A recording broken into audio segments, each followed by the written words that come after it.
Fantastic. Okay. Good afternoon, everybody, and thank you so much for joining us on this webinar today. We're excited to have you with us.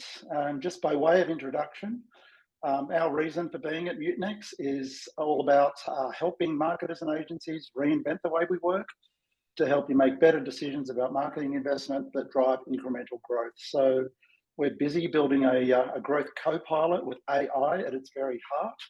So it seemed very fitting to ask Rishad Tobaccowala to join us today as a guest speaker for this webinar. Rishad, as I hope you all know, is a respected industry leader. He's a futurist, he's a best-selling author, and he's just released his third book, Rethinking Work. So having worked with Rishad for many years and having read all three of his books, I'm pretty sure today's going to be an inspiring and thought-provoking session. He certainly has a real knack for making the complex very simple and providing instructional ways of thinking about complex subjects. So firstly, Rishad's going to be sharing some thoughts from his book. Then I'm going to introduce Henry Innis, who you can also see on our screen, our co-founder and global CEO. We'll have a few questions to start the conversation with both Rishad and Henry, and then we're going to open the floor up to you all to be able to ask questions live in the session as well. So just a reminder, if you'd like a complimentary copy of Rishad's book, it's as simple as booking a demo on our site following this webinar, and we'll get that to you as soon as possible. So with that an introduction, I'm delighted to introduce you to Rishad. Rishad, over to you. Thank you very much, John. Thank you to you and Henry and Mutinex for inviting me and for helping underwrite my book, which is fantastic. So I am just going to speak for about 10 minutes and then turn it over to Henry and then have a sort of Q&A. So the topic of our conversation really is the future of growth, how human and machine cooperation will drive better financial results for marketers. So I'll sort of frame my book under that lens. And the reality of it is that one of the most important things that we all do as human beings, and that makes us happy in addition to physical health and quality relationships, is purposeful and meaningful work. And in fact, if we have purposeful and meaningful work, we tend to live longer and we're less likely to kick the dog or the cat at home. So in many ways, purposeful, meaningful work is tied to growth, our own growth. And obviously, it allows us to both not only grow as people, but grow companies and grow, if that's one of our goals, our financial resources and assets. So work is very much tied into growth, is very much tied into the world of finance, though of course work is bigger than that because of purposeful and meaningful realities. Work is going to change more between 2020 and 2030 than it has in the previous 50 years. And this is for a variety of reasons. One is demographic and other changes, societal changes. With the exception of 7 countries in the world, most countries' population is declining. In most countries, the population is also aging. And that is interesting, particularly because most of the wealth in the world is held by people over 50 years old. So the only group where it is growing all over the world and which has an incredible amount of wealth tends to be over 50 years old. And those people want to probably work longer and they also want to invest. And so while we do spend a lot of time thinking about Gen Z for good reasons, which will be my next point, we sometimes forget that the growth and money is on the other end of Gen Z versus Gen Z. On the other hand, the mindset of a baby boomer like myself and that of a Gen Z is extremely different. And again, this is generalizing, but 66% of baby boomers believe in capitalism. Only 22% of Gen Z believe in capitalism. So in effect, Gen Z is saying the current system doesn't help us grow. And either through a combination of 9/11, COVID, the financial crisis, they sort of question the status quo. So one thing that is changing work are all these different things: sociological changes, demographic changes. The second one is the long-term impact of COVID, which is much less on where you work than what you think about work. The third is rise of marketplaces, whether it's an Uber and Etsy and Amazon Web Services, that allow companies and people to plug and play, globalize very quickly, and reach technologies very, very cost effectively. And then the rise of the gig worker, or rather the side hustle, the side gig. Now, a lot of people think about gig workers as someone who's a task rabbit or an Uber driver. That's true. But almost everybody who works in the entertainment industry is a gig worker. They move from project to project, TV show to TV show. Many consultants are gig workers. Yes, they're hired by a particular company, a McKinsey or a BCG, but they move from gig to gig based on their specialty. But the fifth change, besides gig work, marketplaces, the long-term impact of COVID, and demographic, is something that we'll be focusing a little bit more on, and which drives a lot of Mutinex, which is this crazy thing called technology and AI. And in many ways, for everything that we've heard about AI, I would put forth the proposition that AI is still very underhyped. And for a variety of reasons. One is the rate at which it is exponentially growing and becoming more and more sophisticated. We'll hear more about that from Henry, who's one of the champions in this particular space. But he uses his own mind, the team, and AI to turbocharge his company. So that's one reason it's very significant. But the other reason is because it's going to make knowledge free, not necessarily insights, not necessarily actionable inspiration, but just the base data and knowledge are relatively free. And so all of these things will change work in a very, very big way. And AI is very, very significant. I'm going to end with a couple of things about AI and finance and where things are going. We are increasingly going to be living in an age, and this is not my particular analogy, and Henry may not agree with it, but this is from a gentleman who basically worked first at DeepMind and now works at Microsoft, who basically said that we should think about AI not as a machine and not as a human, but to think about it as an alien life form. And so the whole idea is, how do we coexist with this alien life form? We may call it machine, we may call it AI. And this whole idea of machine human or alien human coexistence. And there's an entire chapter in my book about that. But one of the reasons why it is very significant is it allows marketers to have much faster real-time decision making. It allows marketers to think broadly about many variables versus just narrow variables about what drives marketing. And in effect, it allows companies, because they have this, to turbocharge their own growth. And if they do turbocharge their own growth, either because of their margins or because of their growth, they can afford to hire more people, which tends to be good for workers, which tends to be good for the future of work. So I'll sort of leave you there. And one of the reasons I was very excited about Mutinex is John and I have known each other for a long, long time.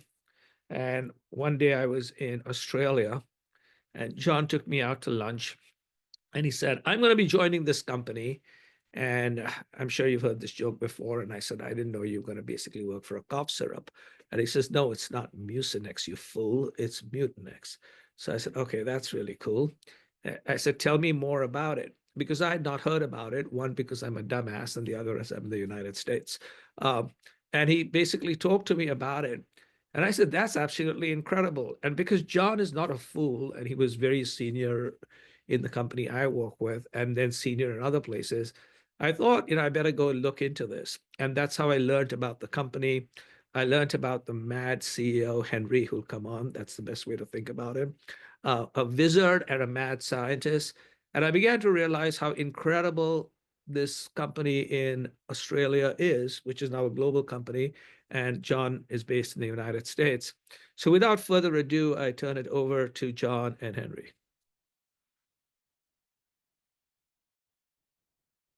John, you're on mute. Thank you. Yes, I was on mute. I apologise. Thank you so much, Rishad, for both that introductory talk and the kind words. We're thrilled to have you on the chat today. And Henry joins us as well, the wizard. I'm going to start calling him that. I really like that. Our wizard, in Chief Wizard. So I want to start with a few questions of you both.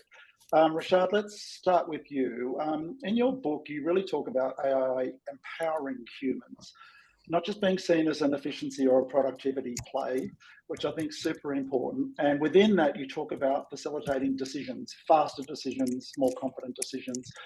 You know, given that we see our platform very much as a decision engine, I'm keen on your thoughts. How are you seeing other companies implement AI to make better decision making? Is that gaining traction yet? Can you share any examples? It is gaining traction in all kinds of ways. So one is obviously they do use it for more efficiency and effectiveness.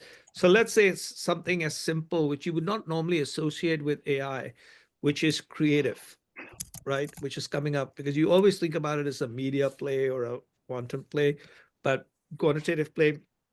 But one, there are many companies who are now utilizing AI personas to augment, accelerate, and gain insights through personas. So literally, you have these persona-based focus groups, which they can do faster and better. Today, I saw an example of someone who basically comes up with a marketing plan, plays it through the personas, and then sort of decides what will resonate or not. So that's sort of the first one, which is the ability to accelerate insights. The second one is to creative version and come up with messaging. And in the early days, messaging was really about changing colors and maybe temperature and name of place. Bless you, Henry. But now it can be much more powerful. And these days, Google VO2, which I think is right now better than Sora, but still very expensive, will allow amazing creative versioning. But as importantly, it is being utilized for quantitative measurement and for analysis. And one of the things that companies are asking, and this is the one I'm reminding them, is not only about the efficiency and effectiveness, but about the existential opportunities that AI brings. If you truly understand your business from a 360 angle, you might actually find not only ways to make your current business model more efficient and effective, but create completely new businesses and new business models based on insights. So I remind people that if the newspaper industry, or rather the New York Times, if the only thing they had thought about when the internet came around was how to make their printing presses more effective and their truck delivery routes more efficient, they would have gone like many of the other newspapers. Because really what it did was it basically said you don't need printing presses and you don't need trucks, right? And in effect, that is the final implication of AI, which is unless you measure your business broadly, you may still be spending time making your trucks work faster. Thanks, Rishad. Henry, I'm going to ask you a version of the same question. You've been a passionate advocate of better decision making and really facilitating and helping clients to make better decisions about growth from the outset. How have you seen the step change over the last few years of our business in how AI is helping clients make better decisions? Can you share some examples and bring that to life for us? Well, I think it's important to start with how do clients make decisions in the pre-AI world, right? Which is, I think, probably where we've seen marketing trend towards over the past 20 or so years is the market mixes have got more complex. As the market mixes have got more complex, you've been able to change creative and price faster than ever. People do more offers. There's proliferation of channels. That's created more choices and more questions. And Rishad talked about narrow views of metrics. As that complexity is compounded, we've still kept those very narrow views. Which has kind of compounded the problem of teams working together versus silos and so on. And I mean, I think if I look around, a media agency or a creative agency, I don't think it would be a stretch to say that 70% of the head hours staffing is spent on data administration rather than the actual work, whether that be reporting to the business, kind of making information flow through the business. I spoke to a CMO of a very, very large business who said to me at one stage, they hired an indie agency to do the work, and they appointed a holding company to make the information flow through the business. And so they had both a kind of an indie and a holdco on the creative account, and the holdco is purely there to make the engine work in terms of the information flow through the business. I think pulling it back to clients, one of the critical things that I think AI is going to do is radically reduce that cost of synthesizing and gathering information from across an organization to answer a question. So if you think about today, a chief marketing officer asks a question, what would happen if we did X? 10 people kind of go take that brief. They run around kind of, for probably 2 to 3 weeks, debating kind of the assumptions, coming up with a plan that's probably not super accurate statistically, but has been cobbled together for a few spreadsheets. That then comes back. The CMO then goes and presents to the CFO, and 3 weeks later you have something kind of come back. That time constraint means that you're limited in the number of questions you can ask, and it means that you can't interrogate every decision with data. And to Rishad's point, knowledge isn't free in today's marketing world, but it's about to become free. And so, going back to what we see, one of the key things I've seen with the launch of Mate, which is kind of our chatbot system, kind of running about 300 queries or so every fortnight from senior marketing leaders and things like that across a pretty small subset of customers, is the cost of asking a question has come down dramatically. And what you can see is a chief marketing officer, for example, will be sitting in that room with the CFO, and they'll be going and asking the question and getting the answer back in 30 seconds. And what that means, I think, is organizations are going to be able to ask a lot more questions. They're going to be able to iterate on their questioning a lot more. And that's going to get us to a more insightful place. But I will say that I think the great thing that I'm seeing is the value of a question, the value of curiosity is actually becoming higher over time. And so I think that's a really critical component of things and a really critical component of what's happening. Just give a worked example of that, massive telco CMO who we work with spoke quite publicly about, how they had seen the right, the ability to query changing their relationship with finance live in kind of a real-time environment. I thought that was a really, really impressive example and use case. Great, thank you, Han.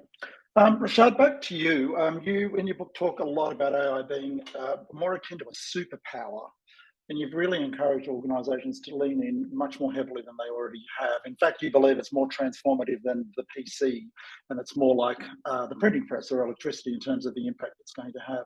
Can you expand a bit more on where have you seen organisations that have leaned in and started to really restructure or change the way they're organising their organisation to really bring the power of AI to life, to make them more aligned and more productive?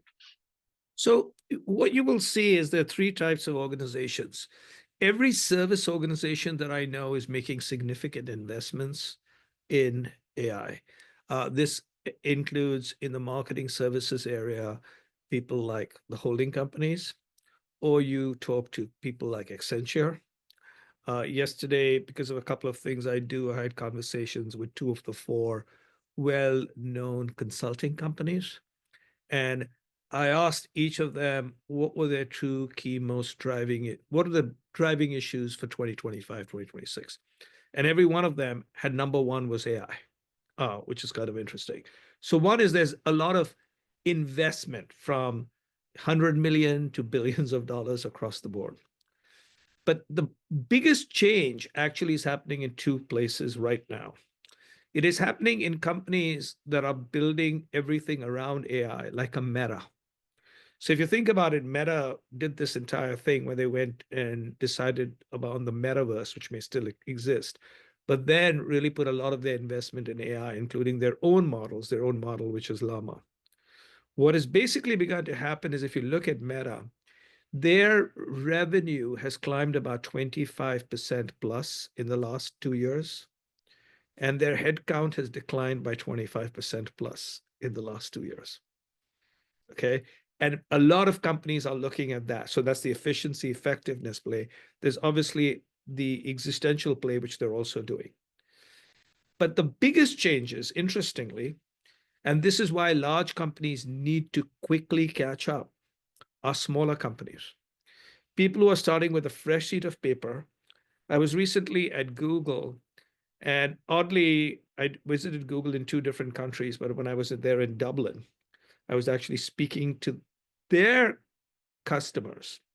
And one of their customers happens to be a group of people, had to be SEO, SEM agencies who are worried that they're going to be disrupted because search is changing. So you're optimizing SEO, SEM, and then search changes. What do I do as an SEO, SEM agency? But at the very same stage, the other group really was a lot of different people, and this both Google and other companies believe that we're going to begin to see billion-dollar revenue companies with less than 100 employees, right? And so what I advise a lot of large companies is one of the key things is you need data fast and you need quick decision making.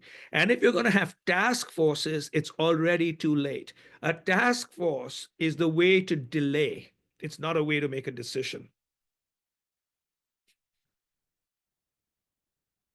Thank you, Rishad. Henry, on the same subject, we talk a lot at Mutinex about Growth OS being a source of truth, single source of truth that really helps our clients to align and focus on the right insights to drive incrementality. Can you talk about some of the changes you've observed with our customers and how it's helped clients become more aligned, more integrated, and helping to make decisions around marketing investment, but also reward performance around aligned KPIs?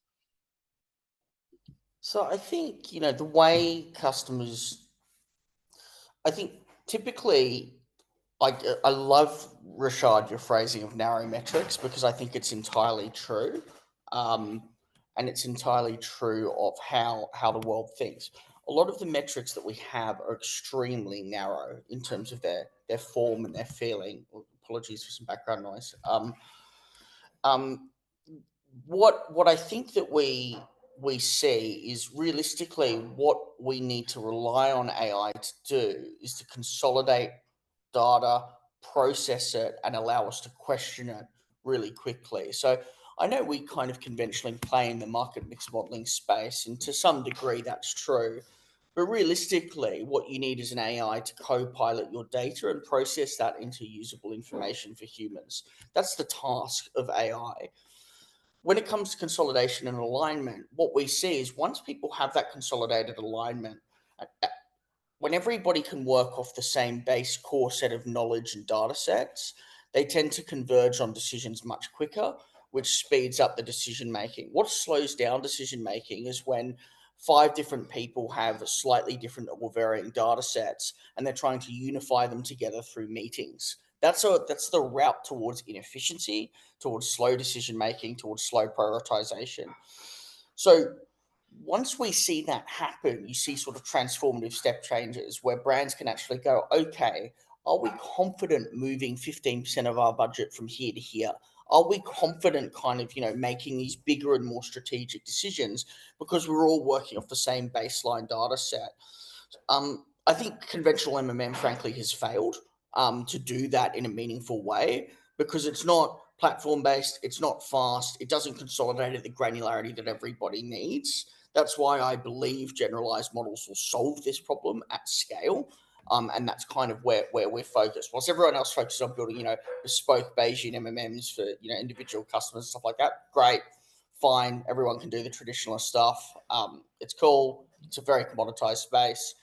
Really what we need to be transformative is highly granular, highly insightful models that can consolidate data, do it accurately, do it fast, to build that base level of data set that people can access freely, cheaply, quickly, and start to get the alignment going much faster.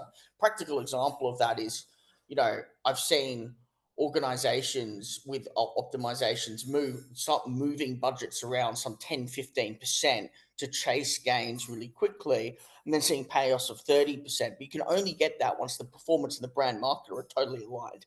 And when the CMO and the finance head are totally aligned. Without that base level of data set, without that baseline of alignment, nothing happens. And the only way you get to a baseline of alignment is to have the same baseline data set. Great, thanks, Han. Rishad, back to you before we open up to the group. Given how transformative you think AI is going to be, you do talk in your book about a reluctance to embrace as fast as people should, and in fact, the word you use is fear, and this sort of real reticence about how much we should lean in and what the hell it's going to do, and will I lose my job, etc. So, I'm curious to hear what advice would you give leaders in terms of leaning into that fear and sort of maybe taking the first steps to sort of get on with it rather than burying their head in the sand. So I would say everyone should do three key things.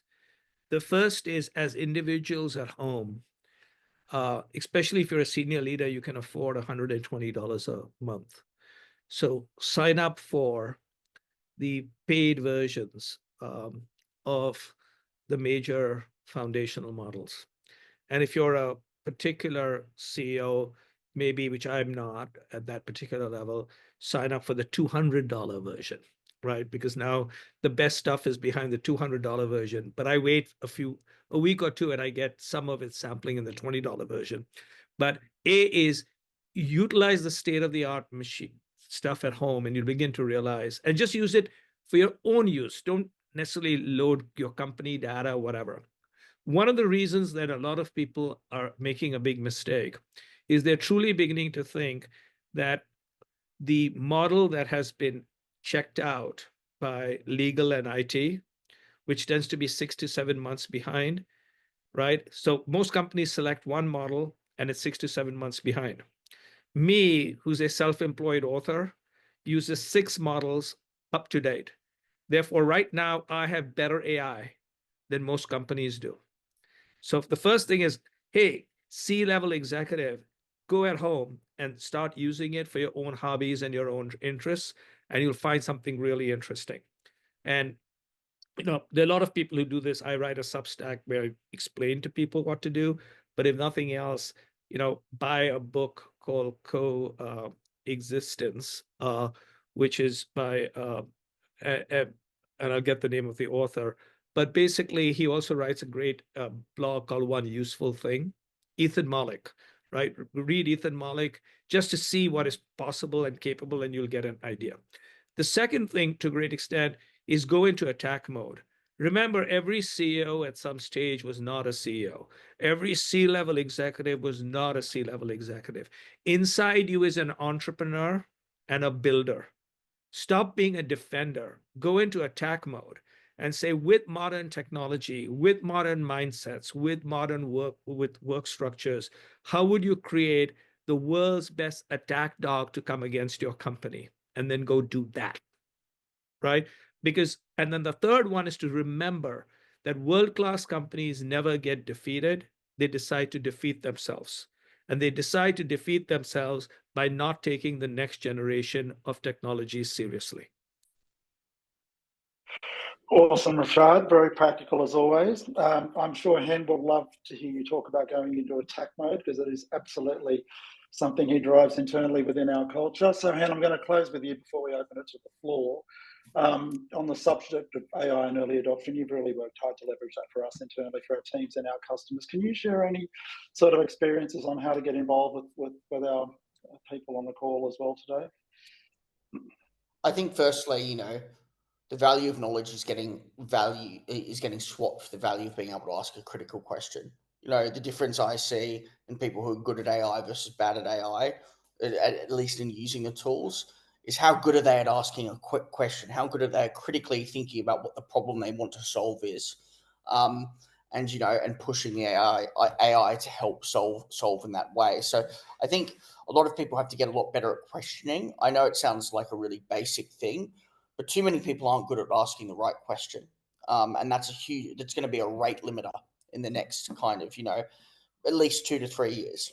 I think broadly, you need to be asking yourself, two things from a workflow perspective. What do we now no longer need to do is a really important question.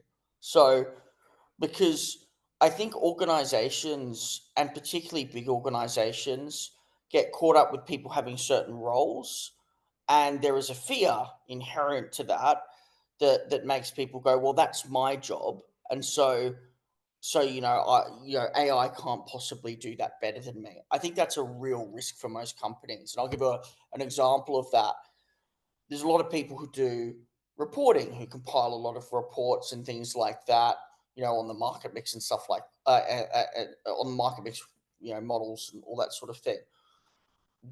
Our AI can compile a report into the market mix model that is a board quality standard report, and it can do it in sub 30 seconds. So you don't really need someone prepping that board report for the marketing section anymore, at least in a human fashion, for reporting. You might need someone to oversight it and add things in, but you almost need to start your baseline of knowledge at the point of the AI.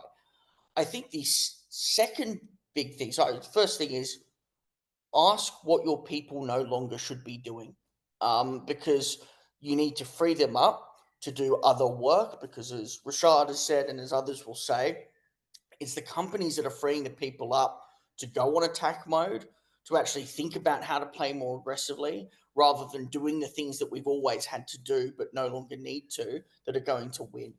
I think the second thing is, one thing I always say is trust but verify. I think the large models are very, very good at giving kind of general knowledge, but we've all heard the risk of hallucination and stuff like that. The specialized models are very good at using tools and data in much more constrained environments. So one of the things that we found a lot of success with is setting up, with obviously Mate and other tools, setting up really tough constrained use cases for the AI where we can train it to do a specific task really well, has become really, really important. And so I think actually it's going to more likely be the agents that make a much bigger impact on operational work, as opposed to, the general large language models. And so I think, looking for those more specialized agents that you can kind of trust them, but also verify what they're using to train the model and stuff like that, what data they're operating on or with, I think will become increasingly important as we shift from, fun consumer tool to very strong B2B application managing, potentially billions of dollars in decision making. I do think the future of the marketing department is, just to close on this, is shifting. In the early 2000s, you would argue that the marketing department was the home of ideas, of inspiration, and those sorts of things. I may be being too nostalgic and rose-tinted in those eyes. In the 2010s, I think, was the story of marketing being the Department of Data Administration, of compiling reports, compiling endless reports into performance marketing, compiling endless reports on kind of what we need to do and don't do. But where we're about to go is AI takes on that role. And what I hope we start to champion again as an industry is an industry that gets back to valuing ideation, valuing big, bold bets and championing those bets, and championing innovation at the fringe, which is the one thing AI cannot do. And I think that that's a really, really exciting moment for our industry if we can move away from being an industry that is frankly not creative today. It's frankly not involved in big bets today. It's frankly seen as a department to churn out ads and churn out media placements. And I think it's our job and our duty to build systems that can actually start to fundamentally change our industry from the industry of data administration back to the industry of creativity, big ideas, and growth.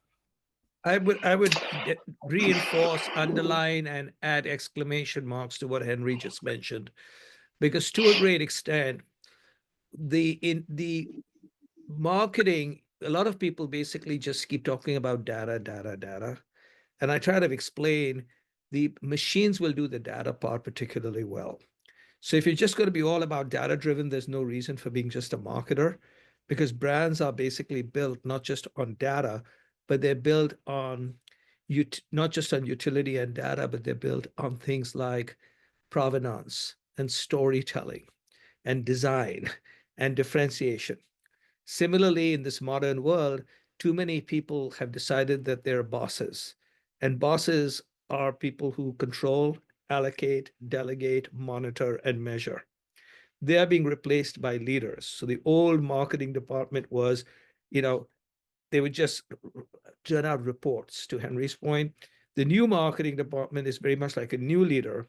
How do I create, build, make, risk take, mentor? And that's what this is coming. So to a great extent, consider AI to basically the battery that lets the energizer bunny of marketing loose versus anything else.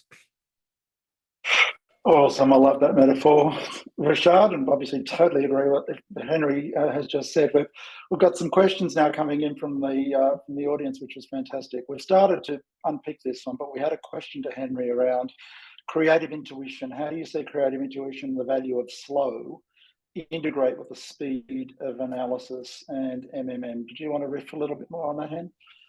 Yes, I think I always think that you can't make good creative with data, but you can certainly analyze creative with data. And so I think there's a divorce between, we often conflate the term creativity with two things. I think when you break down the value of slow, as I understand it more in MMMs, what we're really talking about here is three things. One, how consistent is the messaging, the brand codes, and so on, which kind of shows up in both creative testing, but also what you see over time in a good MMM, in a time varying MMM, is the MMM should actually understand how memorability is improving with the length that campaign has been in market. And if a campaign changes, has memorability changed, and so on, with the ad stocks and also the impact on brand equity. I think then as well, you can kind of also quantify, like within a market mix model, there's a baseline effect. And long term, what brand equity tends to do is it tends to improve that long term baseline sales trend up and down over time. It's not the only factor that does it, but it's a pretty important one. So I think that's a really, really important aspect of trying to get this right. And and I think integrating those longer term, like those quantitative measures longer term, is very important. We're doing some work on our brand equity model at the moment to try to predict longer term sales trends, for example, with a brand equity function, so that you can start to say, well, okay, if we improve brand equity by this, it would deliver this sales outcome in the long term. And then actually starting to allow someone to query, well, if I do these 10 things in the short term, what does that do to the brand equity metrics? What does that do to the long term? That's how you can start to link those things very quickly in a conversation. And again, AI is forming that linkage. I will just credit Dr. Peter Kane, who's kind of been the best thinker in market mix modeling within this space. I will say that he has absolutely cracked that problem of the value of slow in MMMs in a really, really compelling way across his papers. And I think, it'd be remiss of me as a market mix modeling person not to mention his work, which is, some of the best work in the space. And if you're interested in how those effects are done from a very detailed technical explanation, he's got it very well done. Awesome. Thank you, Henry. Rishad, maybe you'd like to take this next question around. Do you see AI having bigger impact on agencies or clients? I think it's going to have an impact on all businesses. It's going to have an impact on agencies in two ways. The first is agencies, at the heart of most agencies the compensation model is butts and seats, which is selling FTEs. And without a doubt, in the near term, the number of FTEs necessary to get a job done will be significantly less. So that's a business model challenge. On the other point that Henry made, it basically frees up talent to do higher value tasks, right? And those higher value tasks will be much more about creativity, innovation, new business models, etc. So the challenge in the near term is how do you transition from one type of work as the majority of what you do to another type of work, and how do you retrain your talent to do so? For marketers, the challenge really is going to be many challenges. There are lots of opportunities, but there are many challenges. One of the biggest challenges will be, who are they going to be actually marketing to? Because to a certain extent, all of us are going to have chiefs of staff for buying. So it's almost like chief buyers, which are going to be agents, because marketers are going to use agents to come and reach us, and we're going to use agents to fight their agents. And at some particular stage, when algorithm speaks to algorithm, what is a trust mark in a brand and what does it mean? Right? So those are fundamentals. And I've actually written, in fact, one of these weekends, I'm going to write in my Substack what I call the ABCDE of marketing. And A is audience. Who are you going to be marketing to? B is brands. What is a brand going to be worth in an AI age?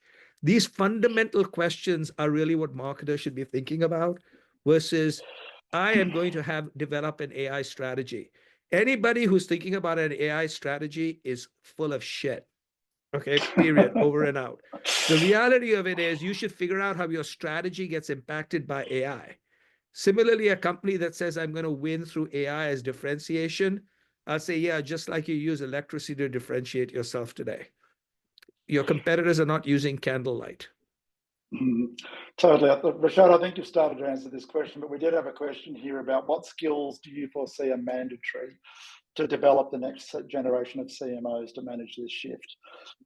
So I believe that the CMO begins, and the CEO and the CSO, all of them begin with the letter C, which stands for, I guess, chief, I guess. So I will give you 6 C's that people should be doing. And when anybody asks me, how do you future-proof your career?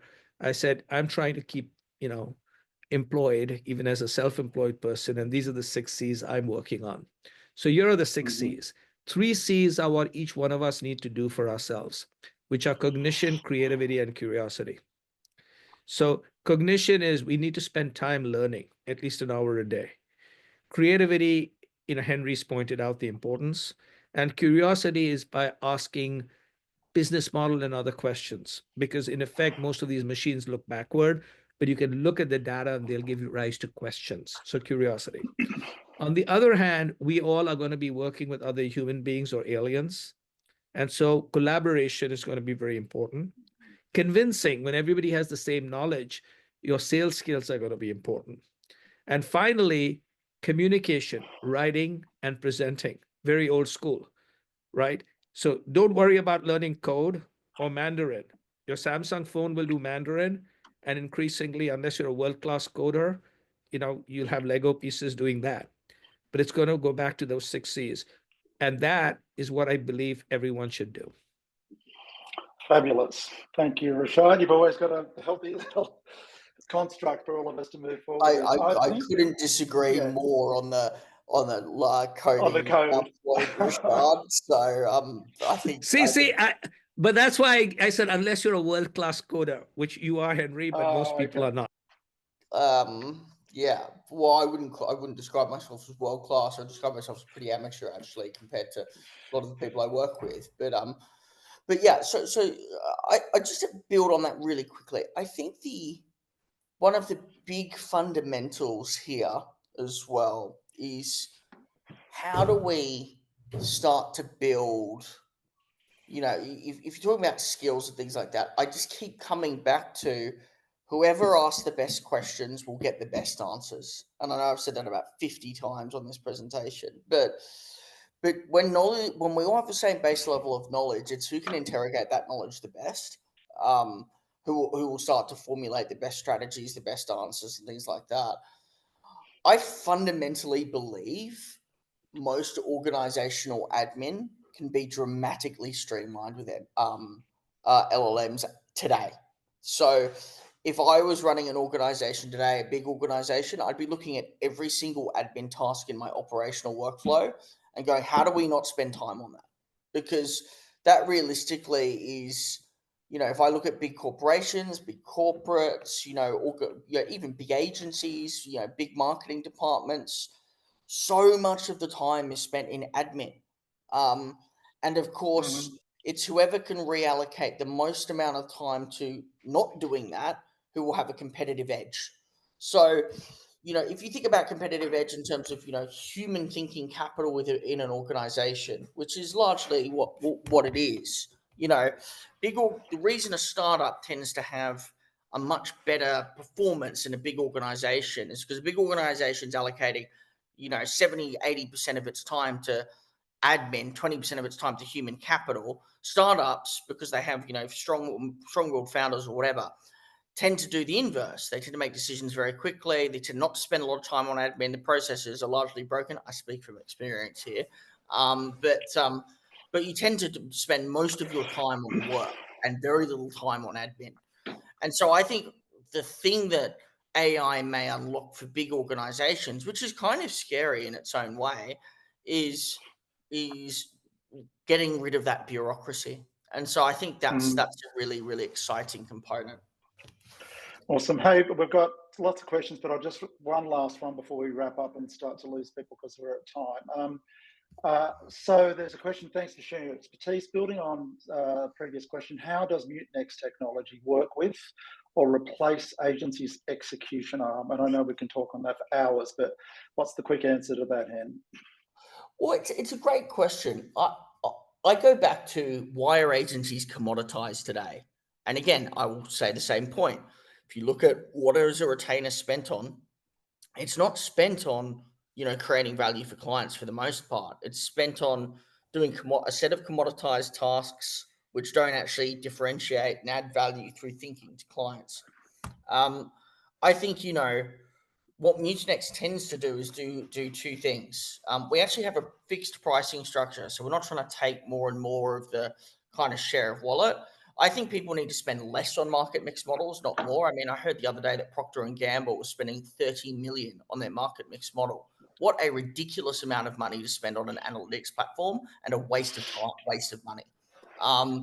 So I think that by and large, what we look to do is, one, put in a more value, obviously better price point model, probably lower cost, lower percentage working media, that's more accessible, easier to use for everybody, and can actually do some of those core tasks of answering questions quickly.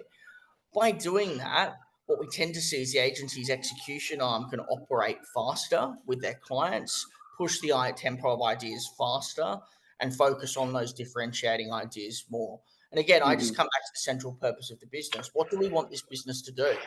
I would love Mutinex to play a leading role in solving the data admin problem at scale for brands and agencies, to get agencies and brands back to growth. And, I think one of the reasons that agencies are not particularly happy places, and let's be candid, they're not, is because lots of very creative and thoughtful people who love communication are being forced to sit in Excel spreadsheets and spend their lives doing that, which is something that they hate. And so if we can build tooling and things like that to take that away and empower people to really do the things that they signed up to the industry before, do the things that got them inspired to join the ad industry, maybe we can start to take the ad industry back to being a happier place and a more aspirational place and a more joyful place. And, and I think we can talk about technology all we want, but I think at its core, I think that's a really important thing for our business to champion and to be mission driven on. Awesome, Han. Well, I think that's a perfect place to wrap up our webcast today. I do want to thank Rishad. Always a thrill to talk to you and to have you share your wisdom and expertise. Hen, always great to hear the wizard, as he's now going to be referred to, share his thoughts as well. So thank you to you both for that. Thank you to everybody on the call for joining us, for the questions, for the engagement. Shame we don't have some more time. And just a quick reminder, if you'd like to get Rishad's new book, I can't recommend it highly enough. We're very happy to send you a copy if you just reach out and book a demo on our platform. So thank you again, everybody. And we hope to be talking to more of you in very shortly. Thank you.